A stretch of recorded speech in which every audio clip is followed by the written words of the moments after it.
Course वो GitHub पे तो चीज रहेगी, तो जब भी आपको वो दोबारा काम करना हो अपने प्रोजेक्ट को क्लोन करें, इमेज तो वहाँ रखी हुई ऑलरेडी, तो वो जो है वो आपका कंटेनर वहां से दोबारा बन जाएगा।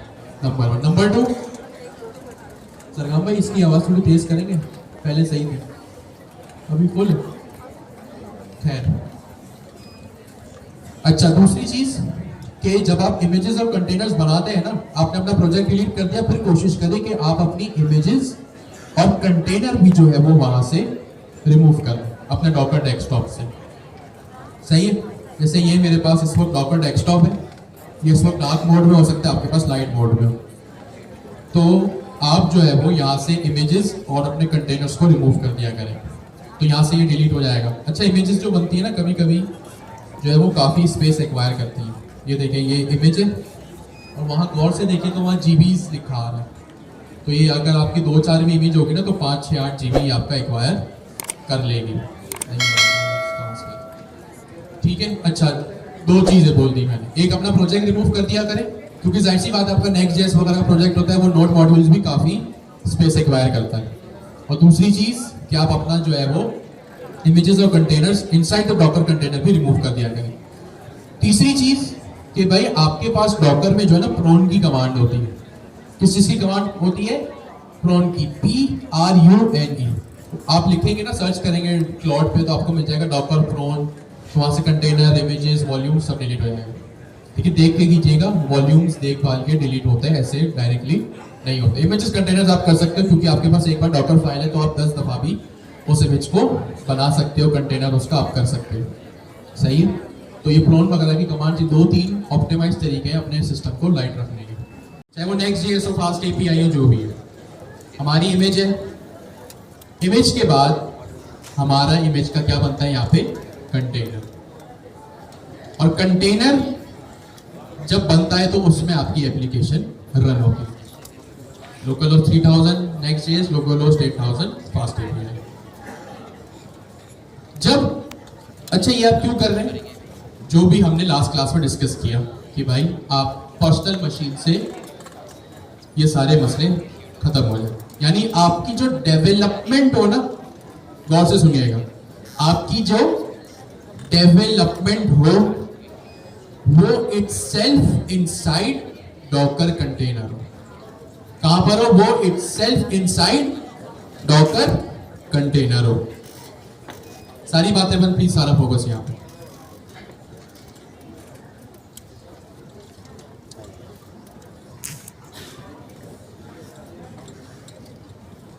ठीक हो गया? देख लो, सही है? इमेज बनती है, कंटेनर बनता है। कंटेनर क्यों बनता है, डॉकर हम क्यों पढ़ रहे हैं? ताकि हमारी जो डेवलपमेंट हो, आज तक जो भी हम डेवलपमेंट करते हैं वो इटसेल्फ इनसाइड कहां पर हो? डॉकर डेस्कटॉप के अंदर, यानी हमारे कंटेनर के अंदर जो है वो हमारी डेवलपमेंट हो। सही है? ये क्लियर है सबको? सही है। लेकिन एक यहां पे मसला है या एक फीचर है, आप जो भी कह लें। आपका जो कंटेनर होता है ना, और कंटेनर के अंदर जो आपकी एप्लीकेशन रन हो रही होती है वो आपकी लोकल मशीन से आइसोलेट होती है। क्या होती है वो? आपकी लोकल मशीन से आइसोलेट होती है। आइसोलेट का क्या मतलब है? उसको आपके लोकल मशीन से कोई भी लेना देना नहीं होता। इसको कहते हैं डेवलपमेंट इनसाइड डॉकर कंटेनर। आपके जो कंटेनर्स के अंदर एप्लीकेशन होती है ना, वो क्या होती है? आपके सिस्टम से आइसोलेट होती है। क्या होती है? आइसोलेट होती है। इसका मतलब ये है कि डॉकर डेस्कटॉप में जैसे एक साउंड प्रूफ रूम होता है ना, उस साउंड प्रूफ रूम का क्या मतलब होता है कि भाई बाहर जितना भी नॉइज हो, बाहर जितना भी नॉइज हो, उस पर्टिकुलर एरिया में जो साउंड प्रूफ है वहां पे साउंड का कोई असर नहीं होगा। सही है? पहले तो ये चीजें अपने जहन में बिठाएं। तो आपकी जो एप्लीकेशंस इनसाइड डॉकर कंटेनर होती है ना, वो क्या होती है? आइसोलेट होती है। आसान लफ्जों में क्या होती है? साउंड प्रूफ होती है। क्या होती है? Sound proof. यानी उनको कोई लेना देना नहीं है कि आपकी सिस्टम में क्या हो रहा है। अगर मैं थोड़ी सी और डिटेल बताऊं ना, तो आप जो यहाँ पे पाइथन की इमेज बना रहे हैं, आपने जो लिखा ना सबसे पहले बेस इमेज बनाई फ्रॉम पाइथन 3.12, अभी आपने लिखा फ्रॉम नोड 20, सही है। ये क्या हो रहा है, आपके कंटेनर में एक नोड जेएस इंस्टॉल हो रहा है, कंटेनर में पाइथन इंस्टॉल हो रहा है। वो काम जो आपने Q3 में Q1 में नोड जेएस की वेबसाइट पे जाके किया था ना, पाइथन की वेबसाइट पे Q3 में किया था, सेम काम कहां पे हो रहा है, आपके कंटेनर में। क्यों? क्योंकि वो पूरा का पूरा कंटेनर क्या है, साउंड प्रूफ है, आइसोलेटेड है। अगर आपके लोकल सिस्टम पे नोड जेएस इंस्टॉल नहीं है, पाइथन इंस्टॉल नहीं है, या चले अगर पाइथन 3 हमने किसकी इमेज बनाई, पाइथन 3.12 की, नोड जेएस की कौन सी इमेज बनाई अभी, नोड 20 की। अगर आपके सिस्टम में डिफरेंट वर्जन्स भी है ना, तो उसका उसके डॉकर कंटेनर से कोई लेना देना नहीं है। क्यों? क्योंकि वो आइसोलेटेड है, साउंड प्रूफ है, सही है। तो पहले तो आप ये चीज अपने ज़हनों में बैठा कि भाई डॉकर कंटेनर एक बिल्कुल साउंड प्रूफ चीज है। इसके आगे हम चलते हैं कि भाई क्या एक चीज और होगी। अब क्योंकि वो पूरा का पूरा कंटेनर, वो एप्लीकेशन साउंड प्रूफ है, तो साउंड प्रूफ का क्या मतलब है, बाहर जितनी भी नॉइज है उसका अंदर उससे कोई लेना देना नहीं है। अब क्योंकि वो चीज साउंड प्रूफ है, हम कर रहे हैं डेवलपमेंट, हमारी एप्लीकेशन डॉकर के अंदर चल रही है, तो वो साउंड प्रूफ है, आइसोलेटेड है। और अब एक मजे की बात, भाई हम तो कोड लिख रहे हैं, सही है, ये मेरा page.tsx है, अभी फिलहाल ये ऐसा है, यहाँ पे सपोज ये इमेज बनी हुई है, मुझे कोई इमेज चेंज करनी है, मैं 10 तरह की डेवलपमेंट करता हूँ ना, मैं फंक्शन भी बना सकता हूँ, मैं नई फाइल भी बना सकता हूँ, मैं कोई नया कंपोनेंट बना सकता हूँ, हो सकता है मैं कुछ भी करूँ, डेवलपमेंट में तो सब होता है, कोई नया फीचर लगाऊं। अब क्योंकि मेरी एप्लीकेशन आइसोलेटेड है, साउंड प्रूफ है, तो मैं अपने कोड में अगर कोई भी चेंजेस यहां करूंगा ना, वो मेरे डॉकर कंटेनर में रिफ्लेक्ट नहीं होंगे। क्यों? क्योंकि मेरी एप्लीकेशन साउंड प्रूफ है, आइसोलेटेड है। अब हम क्या करें, हम तो एक मसले में फंस गए। ये चीज तो हमें आज पता चली कि भाई डॉकर में तो ऐसा होता है। अब यहाँ पे एक हल तो ये है कि हम जो भी डेवलपमेंट करें, हर बार न्यू इमेज बनाएं। अगर हम एक फंक्शन बना रहे हैं, हम न्यू इमेज बनाए, कंटेनर रन करें, फिर हम कोई एक लाइन का चेंज करें, कंटेनर बनाए, इमेज बनाए, कंटेनर रन करें। हो सकता है हमारा कोई एरर आ रहा हो, आपको पता है एरर सॉल्व होने में 2-2 दिन, 4-4 दिन, 1-1 हफ्ता चला जाता है। तो सोचिए ये कितना हेक्टिक काम होगा। मुझे पता ही नहीं है मेरे एरर की, मेरे कोड की, मेरे एप्लीकेशन की क्या प्रोग्रेस हो रही है, चाहे डीबगिंग मोड में हो या कोई फंक्शनलिटी डेवलपमेंट करने के मोड में हो। इस चीज को काउंटर करने के लिए हमारे पास एक कॉन्सेप्ट आता है, किस चीज का, बाइंड माउंटिंग्स का। किस चीज का, बाइंड माउंटिंग्स, ठीक है। क्यों bind mountings, why bind mount, जैसे हमने देखा था ना वाई डॉकर लास्ट क्लास में, तो यहाँ पे अब एक क्वेश्चन आता है वाई बाइंड माउंटिंग्स। इसका जवाब क्या है, एप्लीकेशंस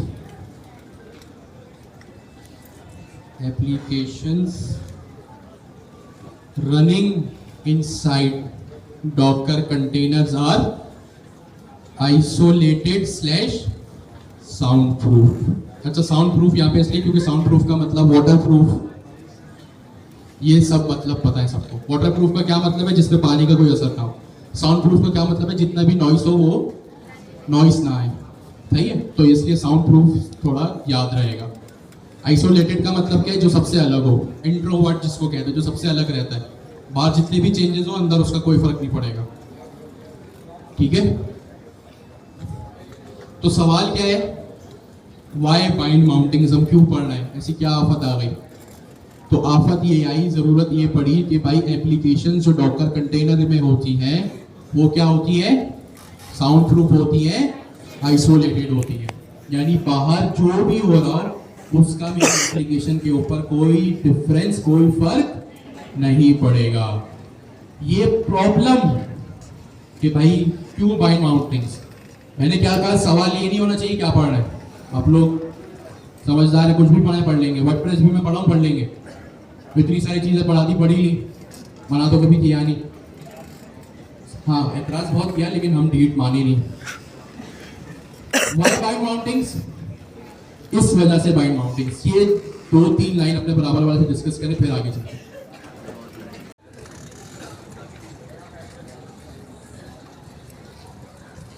खैर सबसे पहले ये क्या है, आपके बैश का टर्मिनल है या लिनक्स का टर्मिनल, आसान लफ्जों में ये किस चीज का टर्मिनल है, लिनक्स का।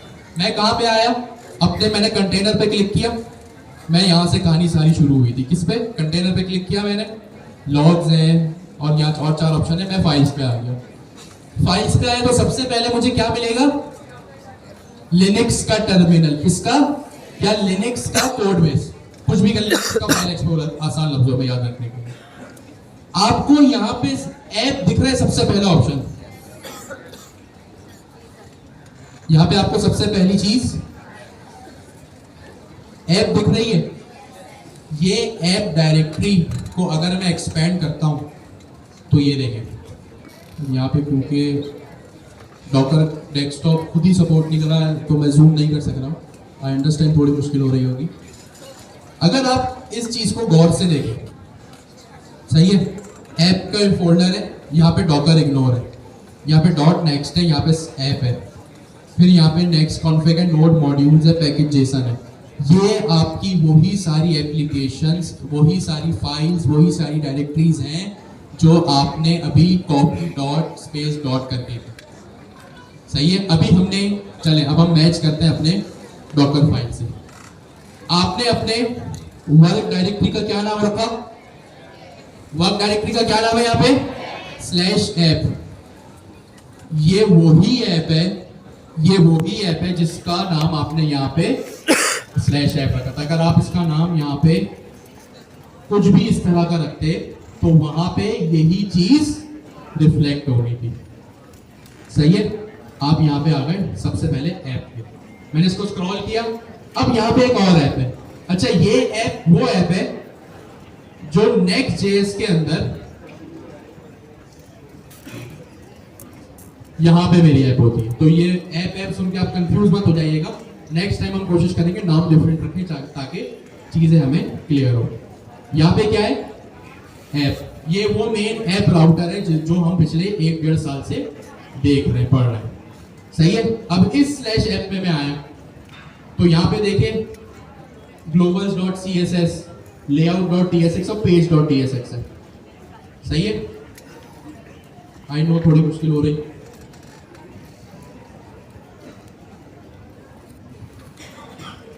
किसी भी तरह डॉकर डेस्कटॉप की मांगे, सही है। ये page.tsx है। अगर मैं page.tsx पे क्लिक करूं और वहां पे ऊपर आपको ऑप्शन नजर आ रहा है ओपन फाइल एडिटर, आप इस पे क्लिक करें तो इस page.tsx का कोड आपको यहाँ नीचे जो है वो दिखने लगेगा।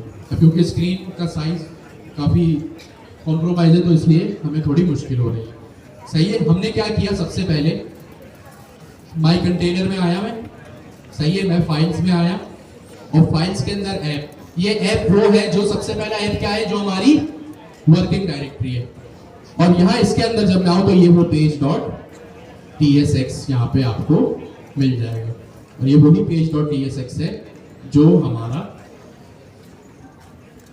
ये page.tsx है, सही है।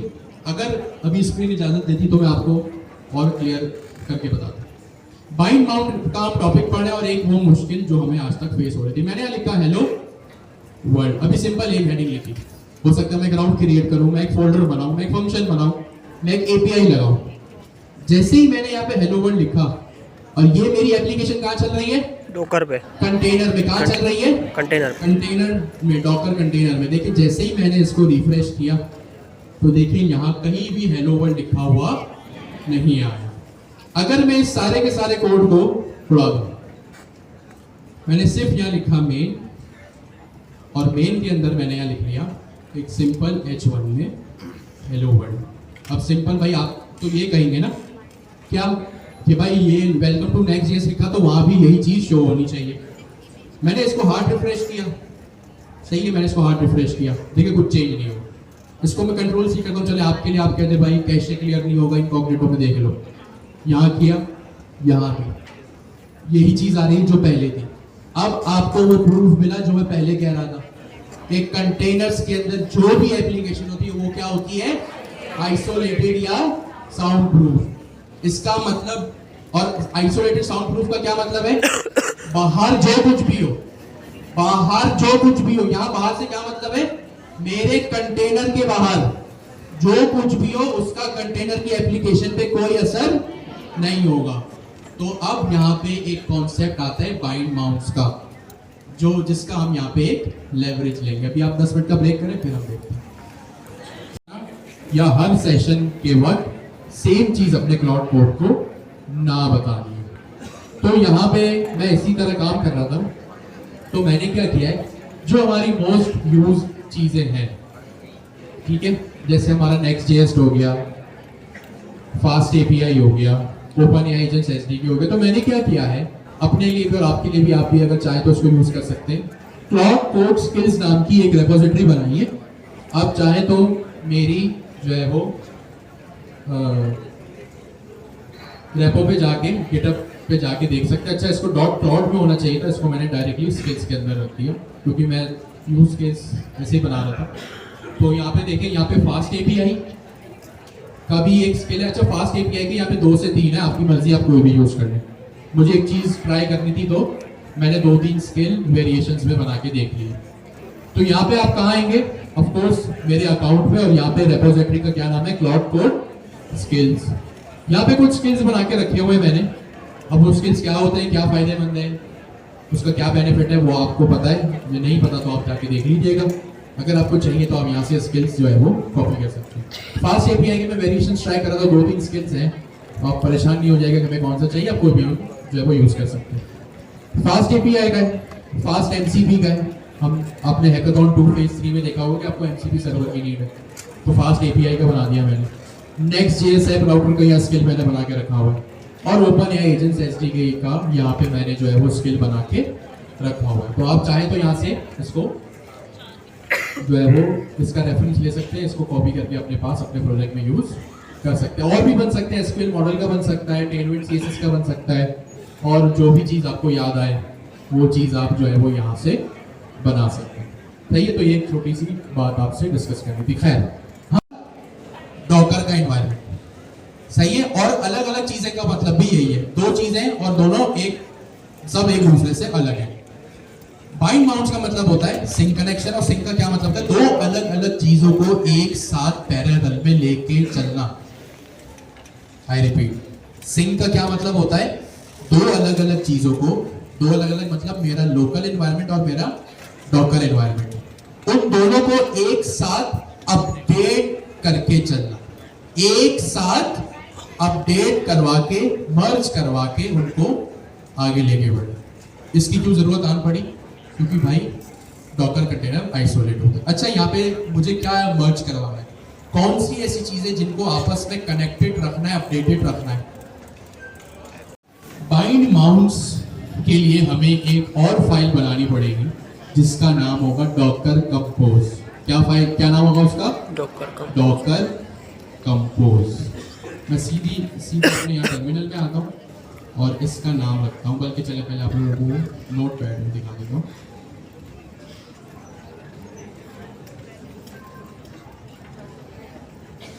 मेरी फाइल का क्या नाम होगा, docker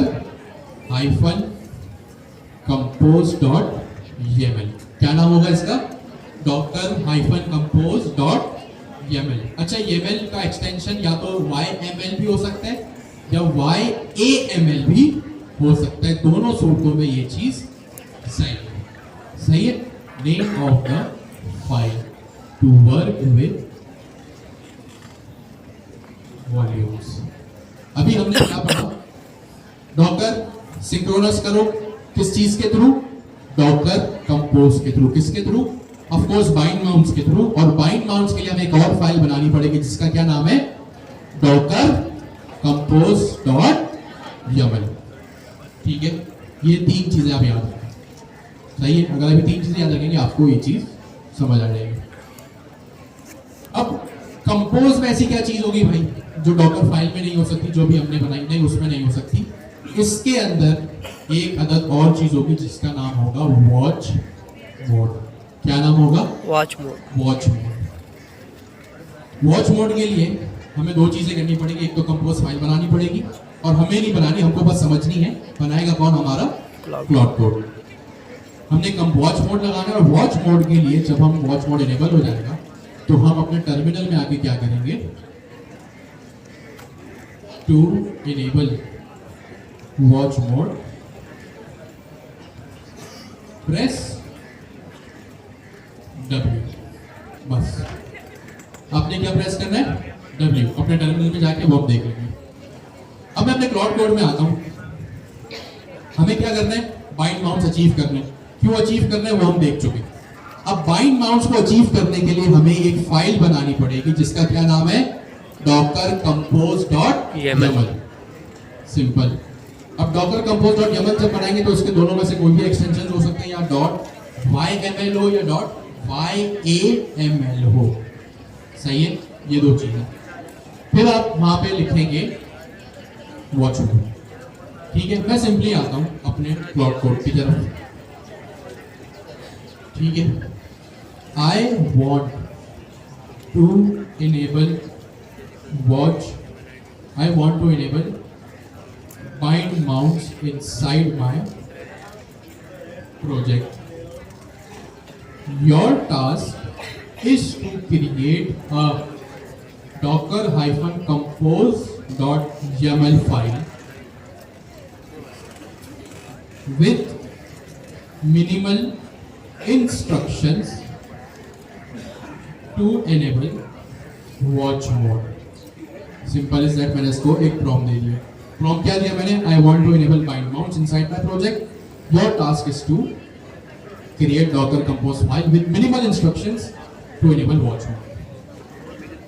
Keep the file simple and easy, as I will only run this on my Docker desktop. No need to do anything related production or K8s। K8s मतलब Kubernetes। वो हो सकता है उसमें खुद भी फ्यूचर को याद रखते हैं और मजीद चीजें करते हैं, हमारे लिए फाइल कॉम्प्लेक्स करते हैं, तो इसलिए एक्सप्लिसिटली मैंने ये चीज बोल दी। सही है, मैंने इसको यहाँ पे एंटर कर दिया। देखते हैं क्या करता है। अगर वो उसने एग्जैक्ट काम किया तो सही है, वरना जो ऑलरेडी फाइल मेरे पास है मैं टाइम बचाने के लिए वही रखूंगा। अब क्योंकि हमें तो वाइब कोडिंग और स्टैक किट से ही सारा काम करना है, तो इसलिए मैंने यहाँ पे एग्जाम्पल यहाँ पे बनाया।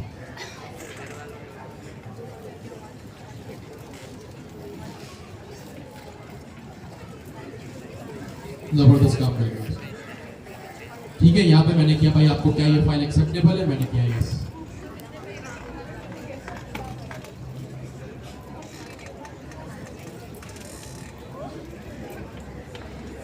उसने कहा भैया created docker compose YAML with watch mode enabled. Here is what it does। सही है, ये जो चीज़ है मैं सिंपली यहाँ उठा के